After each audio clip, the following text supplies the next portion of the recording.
ओम नमो भगवते वासुदेवाय। भारतवर्ष में एक प्रतापी और दानी राजा राज्य करता था। वह नित्य गरीबों और ब्राह्मणों की सहायता करता था। यह बात उसकी रानी को अच्छी नहीं लगती थी। वह ना ही गरीबों को दान देती, ना ही भगवान का पूजन करती थी और राजा को भी दान देने से मना किया करती थी। एक दिन राजा शिकार खेलने वन को गए हुए थे तो रानी महल में अकेली थी। उसी समय बृहस्पति देव साधु के वेश में राजा के महल में भिक्षा के लिए गए और भिक्षा मांगी। रानी ने भिक्षा देने से इनकार किया और कहा, हे साधु महाराज, मैं तो दान पुण्य से तंग आ गई हूँ। मेरा पति सारा धन लुटाते रहते हैं। मेरी इच्छा है कि हमारा धन नष्ट हो जाए, फिर ना रहेगा बांस और ना बजेगी बांसुरी। साधु ने कहा, देवी तुम तो बड़ी विचित्र हो। धन संतान तो सभी चाहते हैं, पुत्र और लक्ष्मी तो पापी के घर भी होने चाहिए। यदि तुम्हारे पास अधिक धन है तो भूखों को भोजन दो, प्यासों के लिए प्याऊ बनवाओ, मुसाफिरों के लिए धर्मशालाएं खुलवाओ। जो निर्धन अपनी कुंवारी कन्याओं का विवाह नहीं कर सकते, उनका विवाह करा दो। ऐसे और कई काम हैं जिनके करने से तुम्हारा यश लोक परलोक में फैलेगा। परंतु रानी पर उपदेश का कोई प्रभाव ना पड़ा। वह बोली, महाराज आप मुझे कुछ ना समझाएं। मैं ऐसा धन नहीं चाहती जो हर जगह बांटती फिरूं। साधु ने उत्तर दिया, यदि तुम्हारी ऐसी इच्छा है तो तथास्तु। तुम ऐसा करना कि बृहस्पतिवार को घर लीपकर पीली मिट्टी से अपना सिर धोकर स्नान करना, भट्टी चढ़ाकर कपड़े धोना। ऐसा करने से आपका सारा धन नष्ट हो जाएगा। इतना कहकर वह साधु महाराज वहाँ से अलोप हो गए। साधु के अनुसार कई बातों को पूरा करते हुए रानी को केवल 3 बृहस्पतिवार ही बीते थे कि उसकी समस्त धन संपत्ति नष्ट हो गई। भोजन के लिए राजा का परिवार तरसने लगा। तब एक दिन राजा ने रानी से बोला कि हे रानी, तुम यहाँ पर रहो, मैं दूसरे देश को जाता हूँ, क्योंकि यहाँ पर सभी लोग मुझे जानते हैं, इसीलिए मैं कोई छोटा कार्य नहीं कर सकता। ऐसा कहकर राजा परदेश चला गया। वहाँ वह जंगल से लकड़ी काट कर लाता और शहर में बेचता।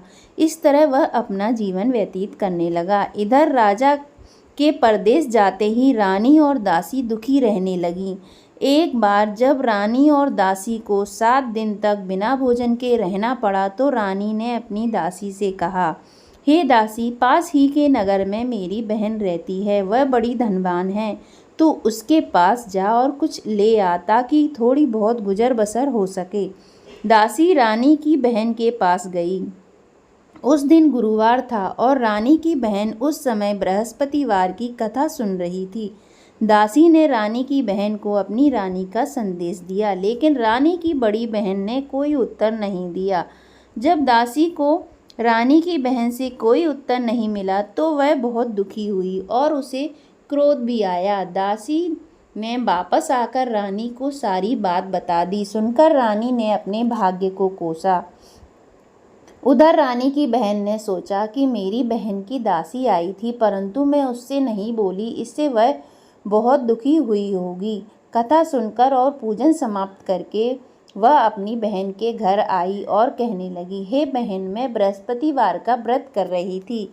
तुम्हारी दासी मेरे घर आई थी, परंतु जब तक कथा होती है तब तक ना तो उठते हैं और ना ही बोलते हैं, इसीलिए मैं नहीं बोली। कहो दासी क्यों गई थी?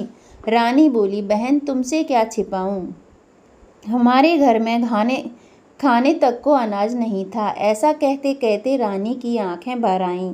उसने दासी समेत पिछले 7 दिनों से भूखा रहने की बात अपनी बहन को विस्तार पूर्वक सुना दी। रानी की बहन बोली, देखो बहन, भगवान बृहस्पति देव सबकी मनोकामना पूर्ण करते हैं।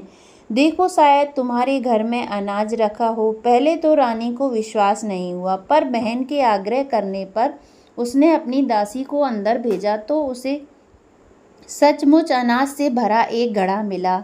यह देखकर दासी को बड़ी हैरानी हुई। दासी रानी से कहने लगी, हे रानी, जब हमको भोजन नहीं मिलता तो हम व्रत ही तो करते हैं, इसीलिए क्यों ना इनसे व्रत और कथा की विधि पूछ ली जाए ताकि हम भी व्रत कर सकें। तब रानी ने अपनी बहन से बृहस्पतिवार व्रत के बारे में पूछा। उसकी बहन ने बताया, बृहस्पति वार के व्रत में चने की दाल और मुनक्का से विष्णु भगवान का केले की जड़ में पूजन करें तथा दीपक जलाएं, पर व्रत कथा सुनें और पीला भोजन ही करें। इससे बृहस्पति देव प्रसन्न होते हैं। व्रत और पूजन विधि बताकर रानी की बहन अपने घर लौट आई। 7 दिन के बाद जब गुरुवार का दिन आया तो रानी और दासी ने व्रत रखा। गुड़साल में जाकर चना गुड़ लेकर आई, फिर उससे केले की जड़ तथा विष्णु भगवान का पूजन किया। अब पीला भोजन कहाँ से आए, इस बात को लेकर दोनों बहुत दुखी थे। चूँकि उन्होंने व्रत रखा था, इसीलिए बृहस्पति देव उनसे प्रसन्न थे। इसीलिए वह एक साधारण व्यक्ति का रूप धारण कर 2 थालों में सुंदर पीला भोजन दासी को दे गए। भोजन पाकर दासी प्रसन्न हुई और फिर रानी के साथ मिलकर भोजन ग्रहण किया। उसके बाद वे सभी गुरुवार को व्रत और पूजन करने लगीं। बृहस्पति भगवान की कृपा से उनके पास फिर से धन संपत्ति आ गई, परंतु रानी फिर से पहले की तरह आलस्य करने लगी। तब दासी बोली, देखो रानी, तुम पहले भी इस प्रकार आलस्य करती थीं। तुम्हें धन रखने में कष्ट होता था, इस कारण सभी धन नष्ट हो गया, और अब जब भगवान बृहस्पति की कृपा से धन मिला है तो तुम्हें फिर आलस्य होता है। रानी को समझाते हुए दासी कहती है कि बड़ी मुसीबतों के बाद हमने यह धन पाया है, इसीलिए हमें दान पुण्य करना चाहिए, भूखे मनुष्यों को भोजन कराना चाहिए और धन को शुभ कार्यों में खर्च करना चाहिए, जिससे तुम्हारे कुल का यश बढ़ेगा, स्वर्ग की प्राप्ति होगी और पितृ प्रसन्न होंगे। दासी की बात मानकर रानी अपना धन शुभ कार्यों में खर्च करने लगी, जिससे पूरे नगर में उसका यश फैलने लगा। बृहस्पतिवार की कथा के बाद श्रद्धा के साथ आरती की जानी चाहिए। इसके बाद प्रसाद बांटकर उसे ग्रहण करना चाहिए। एक दिन राजा दुखी होकर जंगल में एक पेड़ के नीचे आसन जमाकर बैठ गया। वह अपनी दशा को याद करके व्याकुल होने लगा। बृहस्पतिवार का दिन था। एकाएक उसने देखा कि निर्जन वन में एक साधु प्रकट हुए।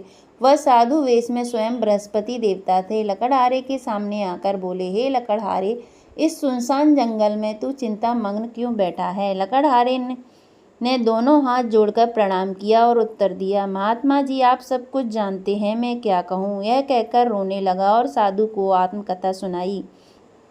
महात्मा जी ने कहा, तुम्हारी स्त्री ने बृहस्पति के दिन बृहस्पति भगवान का निरादर किया है, जिसके कारण रुष्ट होकर उन्होंने तुम्हारी यह दशा कर दी है। अब तुम चिंता को दूर करके मेरे कहने पर चलो तो तुम्हारे सब कष्ट दूर हो जाएंगे और भगवान पहले से भी अधिक संपत्ति देंगे। तुम बृहस्पति के दिन कथा किया करो। 2 पैसे के चना मुनक्का मंगवाकर उसका प्रसाद बनाओ और शुद्ध जल से लोटे में शक्कर मिलाकर अमृत तैयार करो। कथा के पश्चात अपने सारे परिवार और सुनने वाले प्रेमियों में अमृत व प्रसाद बांटकर आप भी ग्रहण करो। ऐसा करने से भगवान तुम्हारी सब मनोकामनाएं पूरी करेंगे। साधु के ऐसे वचन सुनकर लकड़हारा बोला, हे प्रभु, मुझे लकड़ी बेचकर इतना पैसा नहीं मिलता जिससे भोजन करने के उपरांत कुछ बचा सकूं। मैंने रात्रि में अपनी स्त्री को व्याकुल देखा है। मेरे पास कुछ भी नहीं है जिससे मैं उसकी खबर मंगा सकूं।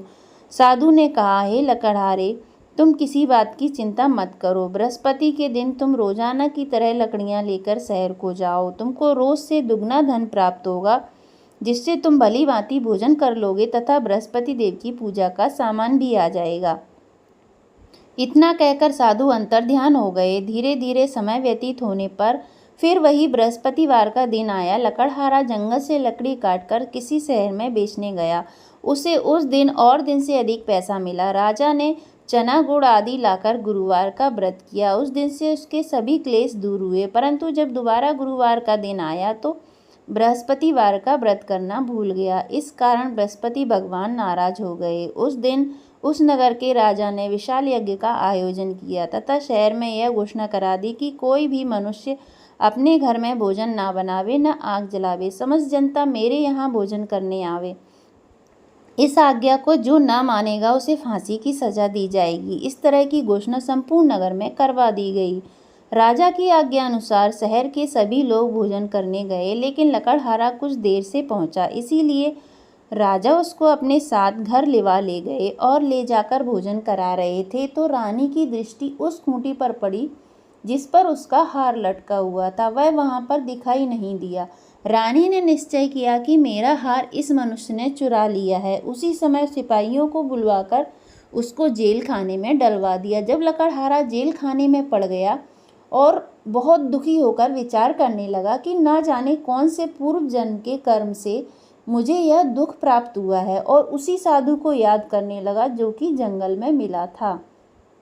उसी समय तत्काल बृहस्पति देव साधु के रूप में प्रकट हुए और उसकी दशा को देखकर कहने लगे, अरे मूर्ख, तूने बृहस्पति देव की कथा नहीं करी, इस कारण तुझे दुख प्राप्त हुआ है। अब चिंता मत कर।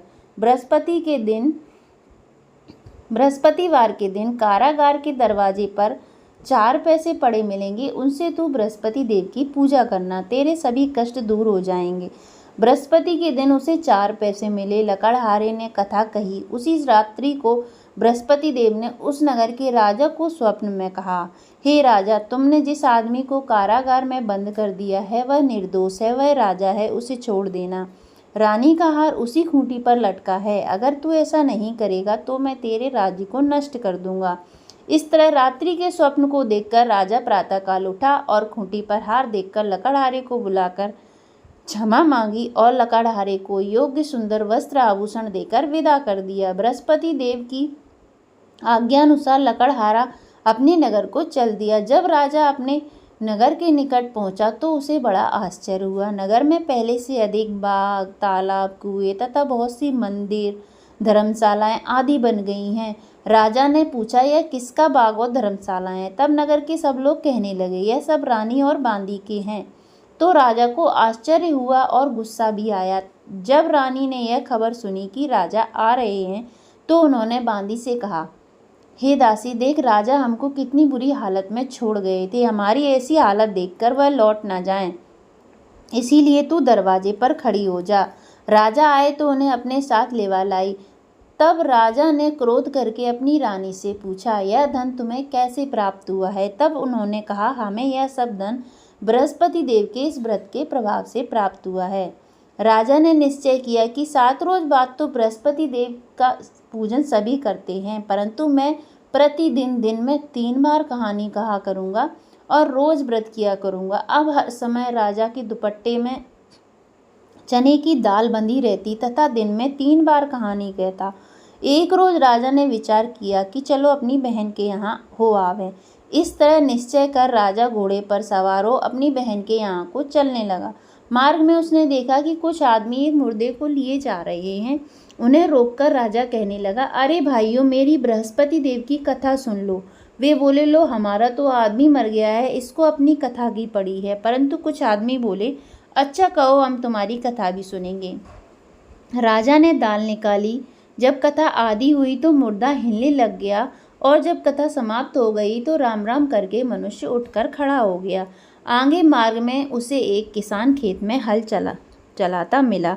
राजा ने उसे देखा और उससे बोला, अरे भैया, तुम मेरी बृहस्पतिवार की कथा सुन लो। किसान बोला, जब तक मैं तेरी कथा सुनूंगा तब तक 4 अरैयां जोत लूँगा। जा अपनी कथा किसी और को सुनाना। इस तरह राजा आगे चलने लगा। राजा के हटते ही बैल पछाड़ खाकर गिर गए और किसान के पेट में बड़ी जोर से दर्द होने लगा। उस समय उसकी माँ रोटी लेकर आई। उसने जब यह देखा तो अपने पुत्र से सब हाल पूछा और बेटे ने सभी हाल कह दिया। तो बुढ़िया दौड़ी दौड़ी उस घुड़सवार के पास गई और उससे बोली कि मैं तेरी कथा सुनूंगी, तू अपनी कथा मेरे खेत पर चलकर ही कहना। राजा ने बुढ़िया के खेत पर जाकर कथा कही, जिसके सुनते ही वह बैल उठ खड़े हुए तथा किसान के पेट का दर्द भी बंद हो गया। राजा अपनी बहन के घर पहुंचा। बहन ने भाई की खूब मेहमानी की। दूसरे रोज राजा प्रातःकाल जगा तो वह देखने लगा कि सब लोग भोजन कर रहे हैं।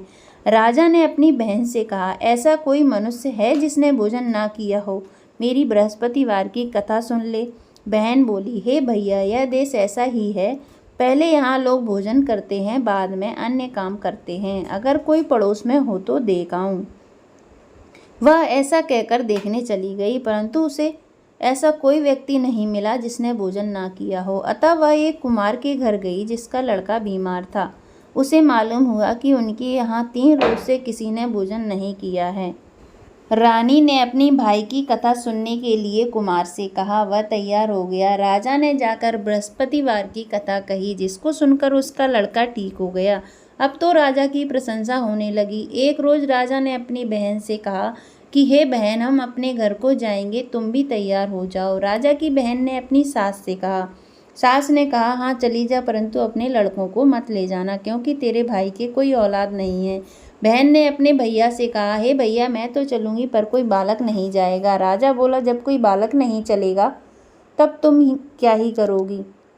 बड़े दुखी मन से राजा अपने नगर को लौट आया। राजा ने अपनी रानी से कहा, हम निर्वंशी राजा हैं, हमारा मुंह देखने का धर्म नहीं है और कुछ भोजन आदि नहीं किया। रानी बोली, हे प्रभु, बृहस्पति देव ने हमें सब कुछ दिया है, वह हमें औलाद अवश्य देंगे। उसी रात को बृहस्पति देव ने राजा से स्वप्न में कहा, हे राजा, उठ, सभी सोच त्याग दे, तेरी रानी गर्भ से है। राजा की यह बात सुनकर बड़ी खुशी हुई। 90 महीने में उसके गर्भ से एक सुंदर पुत्र पैदा हुआ। तब राजा बोला, हे रानी, स्त्री बिना भोजन के रह सकती है, बिना कहे नहीं रह सकती। जब मेरी बहन आए तो तुम उससे कुछ मत कहना। रानी ने सुनकर हाँ कर दिया। और जब राजा की बहन ने यह शुभ समाचार सुना तो वह बहुत खुश हुई और बधाई लेकर अपने भाई के यहाँ आई। तभी रानी ने कहा, घोड़ा चढ़कर तो नहीं आई, गधा चढ़ी आई। राजा की बहन बोली, भाभी, मैं इस प्रकार ना कहती तो तुम्हें औलाद कैसे मिलती।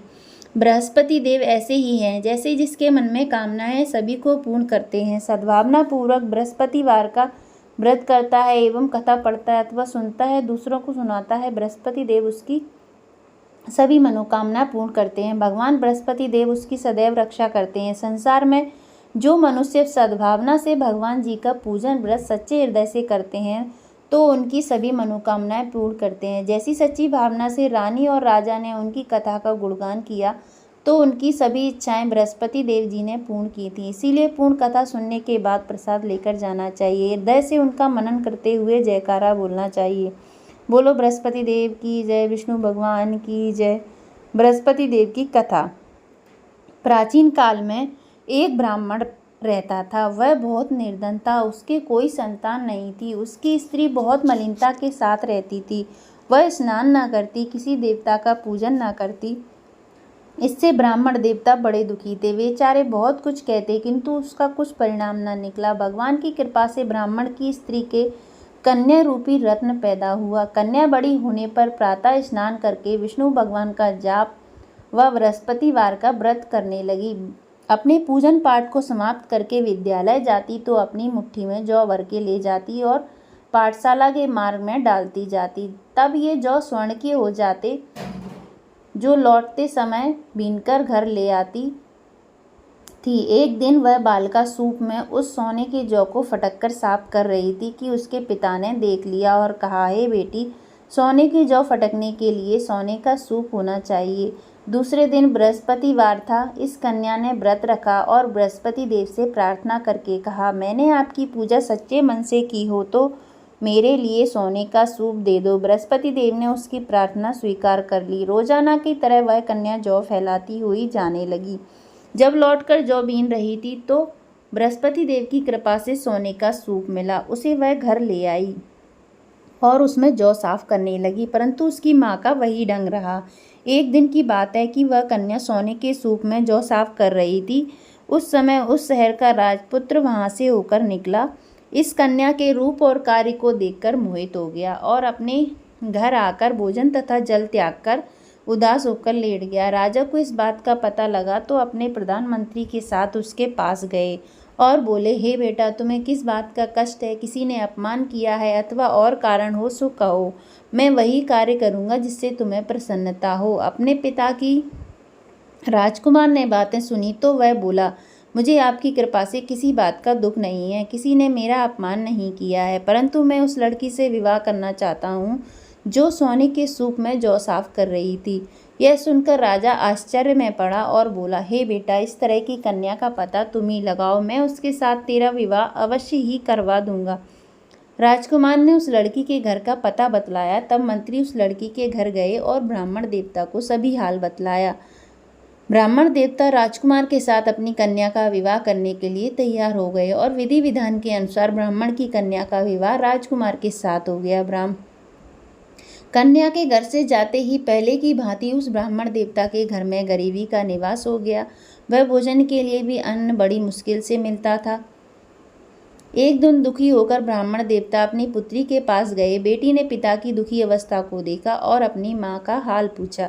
तब ब्राह्मण ने सभी हाल कहा। कन्या ने बहुत सा धन देकर अपने पिता को विदा कर दिया। इस तरह ब्राह्मण का कुछ समय सुखपूर्वक व्यतीत हुआ। कुछ दिन बाद फिर वही हाल हो गया। ब्राह्मण फिर अपनी कन्या के यहाँ गया और सारा हाल कहा तो लड़की बोली, हे पिताजी, आप माताजी को यहाँ लिवा लाओ, मैं उसे विधि बता दूंगी जिससे गरीबी दूर हो जाएगी। वह ब्राह्मण देवता अपनी स्त्री को साथ लेकर पहुंचे तो अपनी माँ को समझाने लगी, हे माँ, तुम प्रातःकाल प्रथम स्नान आदि करके विष्णु भगवान का पूजन करो तो सब दरिद्रता दूर हो जाएगी। परंतु उसकी माँ ने एक भी बात नहीं मानी और प्रातःकाल उठकर अपनी पुत्री के बच्चों के जूठन को खा लिया।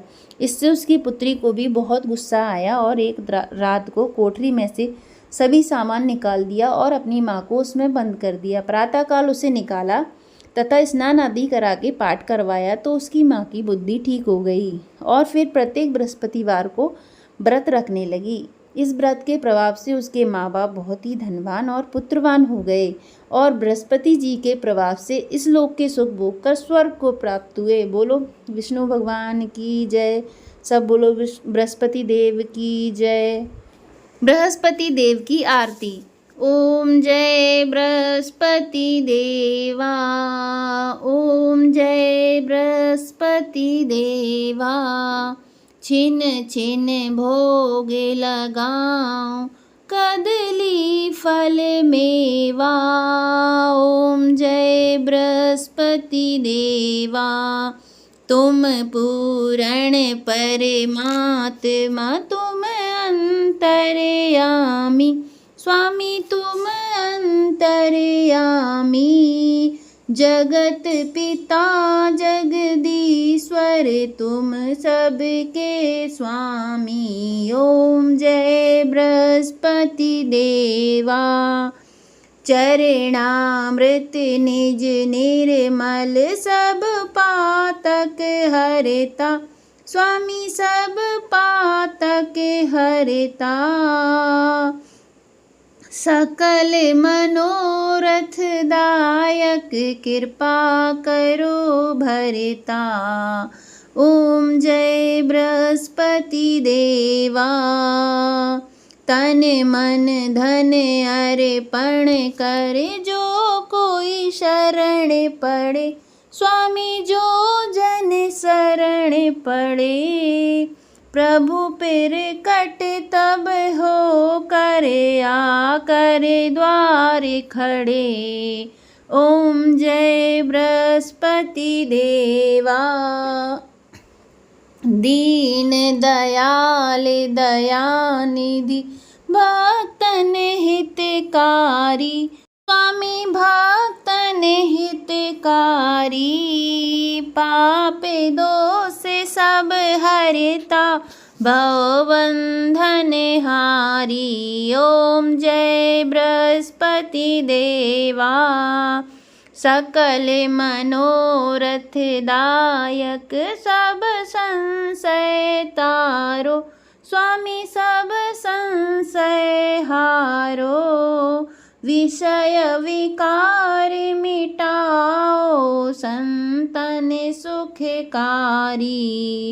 ओम जय बृहस्पति देवा। जो कोई आरती तेरी प्रेम सहित गावे, स्वामी प्रेम सहित गावे। ज्येष्ठानंद आनंद करे, सो सो फल पावे, स्वामी निश्चय फल पावे। ओम जय बृहस्पति देवा। सब बोलो विष्णु भगवान की जय। बोलो बृहस्पति देव की जय। अगर आपको आज की कथा पसंद आई हो तो वीडियो को लाइक एंड चैनल को सब्सक्राइब जरूर करें। धन्यवाद।